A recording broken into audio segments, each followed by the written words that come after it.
মঙ্গলবার দুপুর পর বিসিবি ভবনের সামনে কিটব্যাগ আর অস্ট্রেলিয়া ক্রিকেট বোর্ডের লোগো সম্বলিত একটি টি শার্ট পরে এভাবেই অপেক্ষা করতে দেখা যায় এক ক্রিকেটারকে। শুরুতে অস্ট্রেলিয়ান কোনো ক্রিকেটার মনে হলেও পরে জানা যায় বেড়ে ওঠা থেকে ক্রিকেট খেলা সবকিছু তাসমান পারে হলেও শেকড়টা আছে বাংলাদেশে। আর সেই টানেই হাজার মাইল দূরের উন্নত দেশের বিলাসবহুল জীবনযাপন ছেড়ে এসেছেন লাল সবুজের বাংলাদেশে। এতক্ষণ যার গল্প শুনছিলেন তার নাম ইয়াসির মুনতাসির, যার হাত ধরে এসেছেন বিসিবিতে। সেই বাবাও ছিলেন ক্রিকেটার, খেলেছেন মোহামেডানের জার্সিতে। 2.5 মাসের ছেলেকে নিয়ে অস্ট্রেলিয়াতে পাড়ি জমানো বাবা স্বপ্ন দেখেন ছেলে একদিন খেলবে লাল সবুজের জার্সিতে। বাংলাদেশে নিয়ে আসার প্রথম কারণ হচ্ছে যে আমি এখানকার ক্রিকেটার, বাংলাদেশকে ভালোবাসি এবং ছেলে যদি বাংলাদেশে খেলার সুযোগ পায় অবভিয়াসলি এটা প্রথম চিন্তা।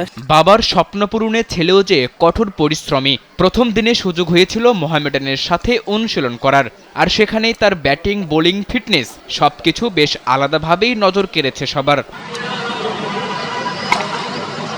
অনুশীলনে তার ব্যাটিং ছিল সবার থেকে আলাদা।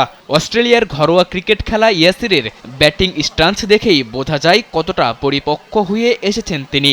আর বোলিংয়ে তিনি পাক্কা এক লেগ স্পিনার, যার অভাবে দীর্ঘদিন ভুগেছে টাইগার ক্রিকেট। রিশাদকে দিয়ে সেই সমস্যার আপাতত সমাধান হলেও ভবিষ্যতে দরকার আরও কোয়ালিটি মানের স্পিনার। ইয়াসির সেই জায়গা নিতে পারবেন কিনা তা সময়ই বলে দেবে।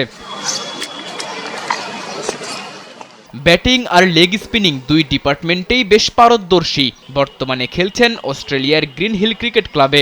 দেশটির প্রথম শ্রেণীর ক্রিকেট খেলা ইয়াসিরের সামনে সুযোগ আছে অজিদের হলুদ জার্সি গায়ে জড়ানোর। তবে বাবার চাওয়া সুযোগটা বাংলাদেশ থেকে আসলে ছেলে গায়ে তুলবেন বাংলাদেশের জার্সি। সাদাতুর রাফি, কালবেলা।